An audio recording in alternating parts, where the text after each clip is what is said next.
बिहार की सियासत में राहुल गांधी की दरभंगा यात्रा से पहले हलचल तेज हो गई है। राज्य के स्वास्थ्य मंत्री और बीजेपी के वरिष्ठ नेता मंगल पांडे ने कांग्रेस पर सीधा हमला बोलते हुए कहा कि अगर राहुल गांधी में हिम्मत है तो दरभंगा में बड़ी जनसभा करके दिखाए।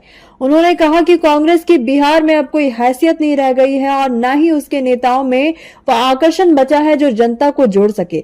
मंगल पांडे ने राहुल गांधी की संवाद यात्राओं पर तंज कसते हुए कहा कि कांग्रेस अब सिर्फ 50 से 100 लोगों को लेकर संवाद करती है क्योंकि उन्हें डर है कि पंडाल खाली न रह जाए। उन्होंने बक्सर में हुए कांग्रेस के कार्यक्रम का हवाला देते हुए कहा कि वहां भी जनता सुनने नहीं पहुंची थी। उन्होंने तिरंगा यात्रा को लेकर भी सफाई दी और कहा कि ये एक किसी पार्टी की नहीं बल्कि आम जनता की यात्रा है। इसमें ना बीजेपी का झंडा रहेगा और ना ही बैनर, क्योंकि ये देशभक्ति की भावना से जुड़ा है अभियान है और इसी के साथ साथ जिसे चुनावी चश्मे से नहीं देखा जाना चाहिए। वही मंगल पांडे के इस बयान के बाद सियासी पारा और ज्यादा चढ़ गया है। अब निगाहें राहुल गांधी की प्रतिक्रिया पर टिकी हुई है। का अपडेटेशन करना था जो कि कुछ फंड के चलते रुका हुआ है, जबकि शिलान्यास और उद्घाटन के टाइम में आपने भी 500 बेड बनाने की घोषणा की। अभी जो मुझे जानकारी दी गई है, मैंने उसकी जानकारी प्राप्त की है, 300 से अधिक बेड यहाँ पे चल रहे हैं। जो हॉस्पिटल बना हुआ है उसके अधिकांश कार्य लगभग पूर्ण हो चुके हैं। कुछ मामूली सा काम बचा हुआ है और वह काम जो हमारा एजेंसी है BMSICF वह उस काम को शीघ्र पूर्ण कर लेगा। तो जो आपका आज सुझाव है वह सुझाव क्रियान्वित होगा। सर, बिहार सरकार की कोई योजना या उस तरह की इसीलिए कहता हूँ आप लोग स्वास्थ्य विभाग को पढ़ा के ये सब दिक्कतें आ रही है, नहीं पढ़ते आप लोग। थैलीसीमिया के लिए बिहार की सरकार देश में इकलौती सरकार है जिसने ये निर्णय किया। थैलीसीमिया में बोन मैरो ट्रांसप्लांट कराना पड़ता है। बिहार सरकार इकलौता सरकार है पूरे देश में जिसने ये निर्णय किया कि जो हमारे राज्य में थैलीसीमिया के पेशेंट होंगे, वैसे ज़्यादातर बच्चे जो उसमें पीड़ित रहते हैं, तो हमने कई जगह डे केयर सेंटर खुलवाए अपने मेडिकल कॉलेज हॉस्पिटल में, उसके कई जगह खुलवाए। उसके अतिरिक्त जो सबसे बड़ा निर्णय किया, जो मैंने कहा कि देश में बिहार इकलौता राज्य है, जो बोन मैरो ट्रांसप्लांट होना है ना, उसमें लगभग एक मरीज पे 15 लाख रुपया खर्च आता है। बिहार सरकार ने निर्णय किया कि वैसे बच्चों का बिहार सरकार अपने खर्च पे इलाज कराएगा। और कहाँ इलाज कराएगा? CMC वेल्लोर में, Christian medical college hospital Vellore, जो देश का सबसे बड़ा अस्पताल है। और यह निर्णय लगभग 5-6 महीना पहले किया और पहले 13 बच्चों को लेके मैं ही वहां अस्पताल में गया था। मैं स्वयं गया था क्रिश्चियन मेडिकल कॉलेज हॉस्पिटल में, वहां बच्चों का इलाज करवाया। आज जो बच्चे स्वस्थ होकर घर आ गए, आज उनके घरों पे जाके पता, फिर दूसरा बैच भी गया, तीसरा बैच का भी तैयारी हो। तो इस गंभीरता के साथ, क्योंकि मैंने कुछ परिवारों को बहुत नजदीक से देखा था क्या पीड़ा होती है, थैलेसीमिया की भी पीड़ा वही समझ सकता है जिसके परिवार में वो कष्ट आएगा, नहीं तो नहीं मालूम चलेगा ये थैलेसीमिया का कष्ट कितना हो। तो उसके लिए इस हद तक जाके नीतीश कुमार जी के नेतृत्व में हम लोगों ने निर्णय लिया, काम किया। और जो आपके सामने बैठा हुआ स्वास्थ्य मंत्री है, यही सबसे पहला खेप बच्चों को लेकर CMC वेल्लोर गया। इसीलिए मैं मेडिकल हब, फर्जी अल्ट्रासाउंड, फर्जी पैथोलॉजी, फर्जी अस्पताल बहुत सारे सरकार के काम के लिए मैंने बोला। आप सरकार के स्तर से इसमें क्या कार्रवाई, जिला प्रशासन के स्तर से जो भी शिकायत मिलता है यदि कोई तो करता हूँ। मैं तो अच्छे काम के लिए बोला कि ये एक ऐसा जगह है जहाँ लोगों को बहुत इलाज सुविधा मिलती है और यदि कोई त्रुटियां हैं उन त्रुटियों के बारे में मुझे जानकारी या मेरे शासन को जानकारी मिलती है तो उसमें फिर जो कानूनी उचित कार्रवाई होता है। सर, आज दरभंगा राहुल गांधी यार उनको परमिशन नहीं मिल रहा है, क्या कहेंगे सर? आपकी सरकार है, उनको परमिशन नहीं दिया जा रहा है। मैं ये बताना चाहता हूँ कि आज कांग्रेस पार्टी बिहार में अप्रासंगिक है। कोई मतलब नहीं रह गया उस पार्टी का, ना उसकी विचारधाराओं के साथ चलने वाले लोग रह गए हैं इस बिहार के अंदर। स्थिति यह हो गई है कांग्रेस पार्टी की कि आज उनके राष्ट्रीय नेता यदि आते हैं, फोन कर दिया यार, उसको बंद करवा यार। स्थिति यह हो गई है कांग्रेस पार्टी की कि यदि उनके राष्ट्रीय नेता आते हैं तो उनके नेता को सुनने के लिए बिहार की जनता नहीं आती। नेता के अंदर कोई ऐसा आकर्षण नहीं होता जिससे बिहार की जनता ये माने कि इनसे बिहार के किसी का भला होने वाला है। और इसीलिए अब कांग्रेस पार्टी हिम्मत नहीं करती है कि वो कोई जनसभा कर सके और उसमें आम लोग आ सके। अभी आप लोगों ने देखा होगा, 1 महीने पहले की बात, कांग्रेस पार्टी के राष्ट्रीय अध्यक्ष बक्सर आए थे, पूरा का पूरा मैदान खाली रह गया। कोई सुनने नहीं जाना चाहता। कांग्रेसियों से एक प्रकार से बिहार के लोग बहुत दूर हो गए, इसलिए परमिशन नहीं दिए क्या सर? दूसरी बात नहीं कर। और ये कांग्रेसी लोग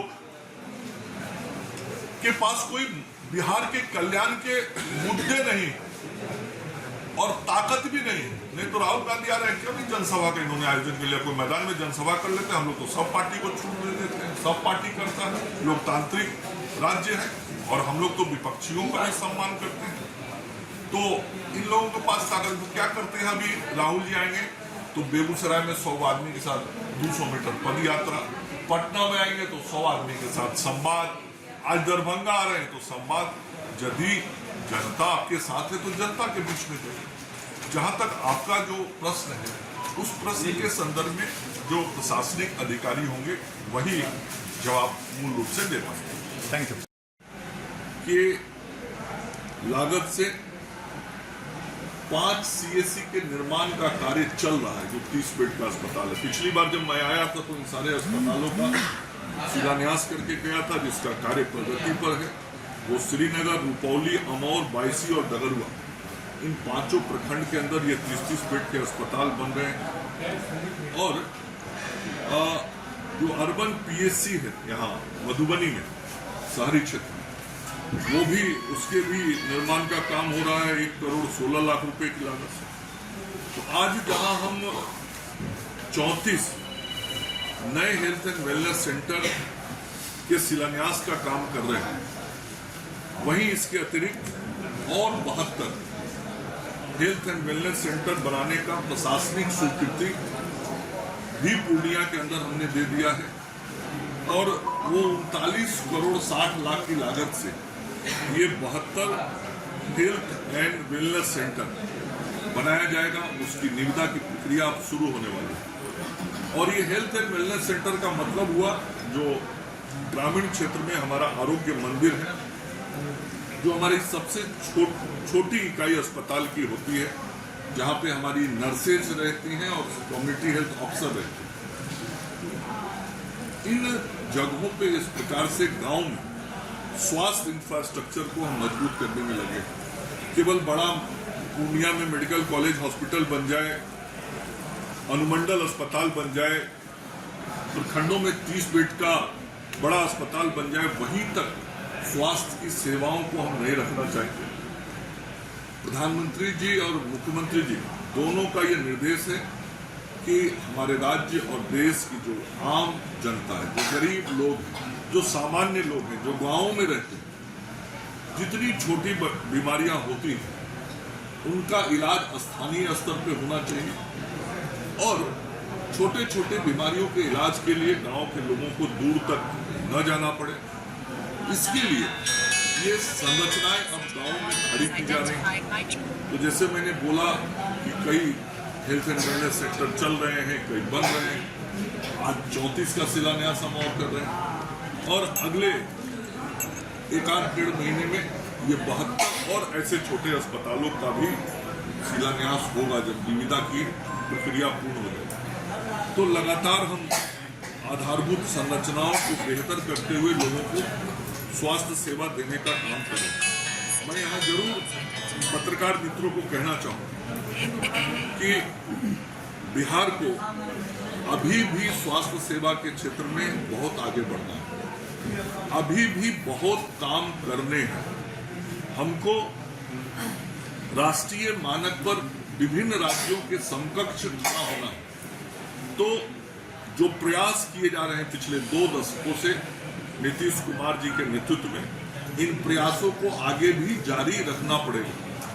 और जो प्रयास हुए हैं आज उसी का परिणाम है कि जो खंडहर हुआ करता था अस्पताल, जो डॉक्टर और नर्स विहीन हुआ करता था, दवा विहीन हुआ करता था, आधारभूत संरचनाएं नहीं रहती थी, आज वो सारा परिवर्तन हुआ है।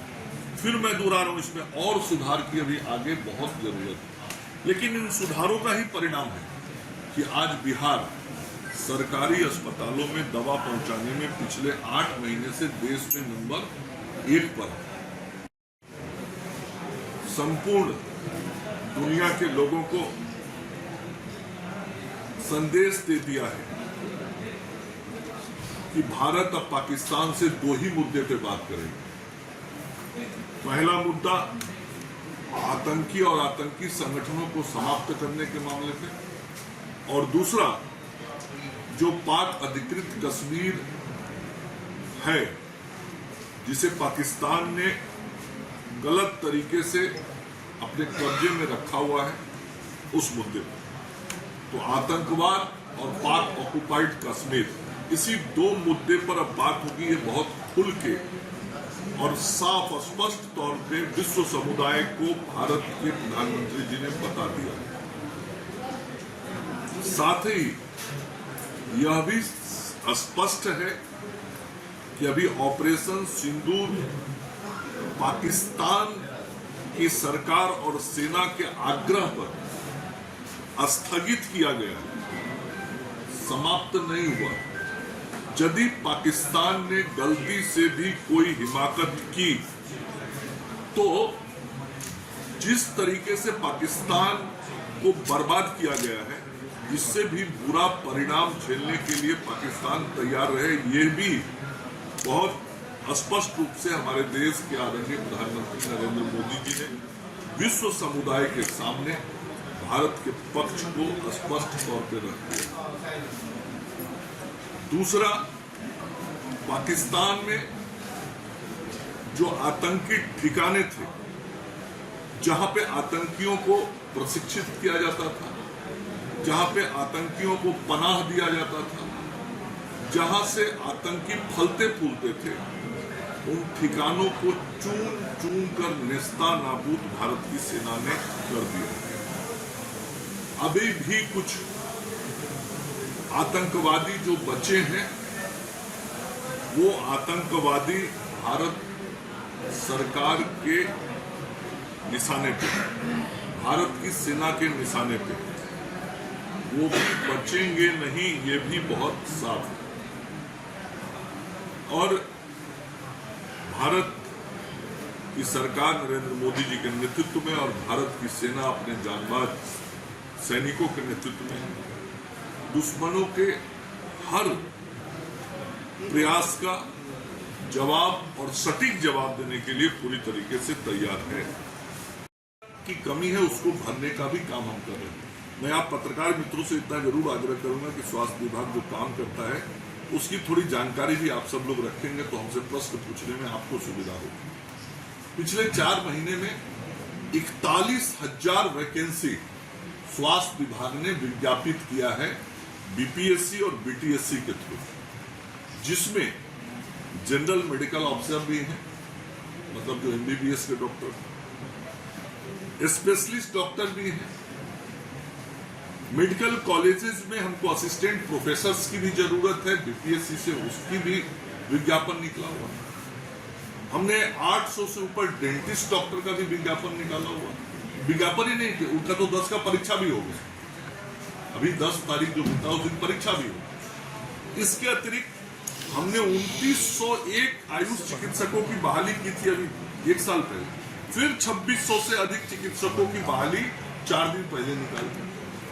तो जिस तरफ आपका ध्यान है उस तरफ हमारा भी ध्यान है, और हम बराबर जो भी अच्छे सुझाव होते हैं मैं उसको बहुत हृदय से स्वीकार करता हूँ। भले स्वास्थ्य विभाग की कोई कमी कोई बोलता है तो मुझे कतई खराब नहीं लगता, आखिर कमी की जानकारी होगी तभी तो ठीक करना है।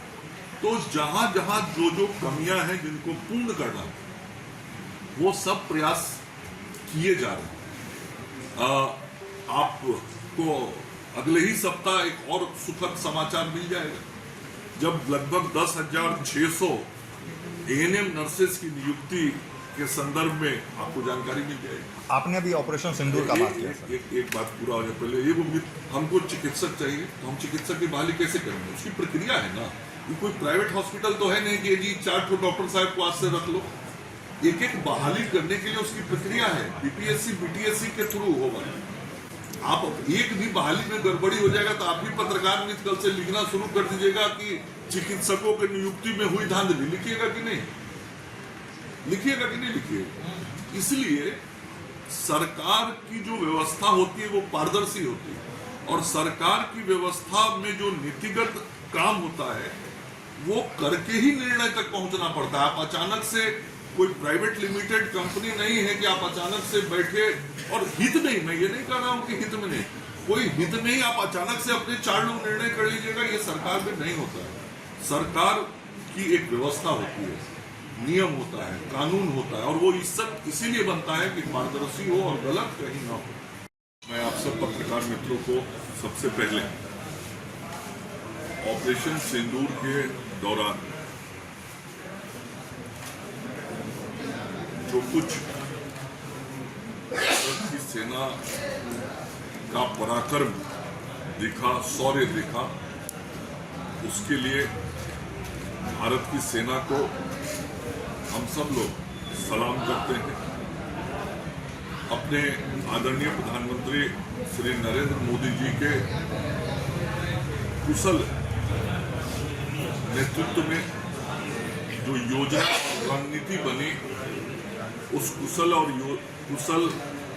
योजना और रणनीति बनाने के लिए प्रधानमंत्री जी का भी आभार व्यक्त करते हैं। और ऑपरेशन सिंदूर में अभी तक हमारे बिहार के 4 जवान और अधिकारी वीर गति को प्राप्त हुए हैं। एक हमारे छपरा जिले के, फिर सीवान जिले के, नालंदा जिले के और नवादा जिले के। ये चारों भारत माता के सपूत हैं, जो भारत की बहनों के सिंदूर की रक्षा के लिए लड़ाई लड़ रहे थे। उन सभी जांबाज सैनिकों ने भारत माता के लिए अपने जीवन की कुर्बानी दी है, शहादत दी है। ऐसे वीर गति को प्राप्त अपने सभी सैनिकों के प्रति हम श्रद्धांजलि भी निवेदित करते हैं, सम्मान भी निवेदित करते हैं, और उनके पूरे परिवार और स्वजनों को ईश्वर इस दुख की घड़ी में इस कष्ट को सहने की ताकत और संबल प्रदान करें, यह ईश्वर से प्रार्थना भी करते हैं।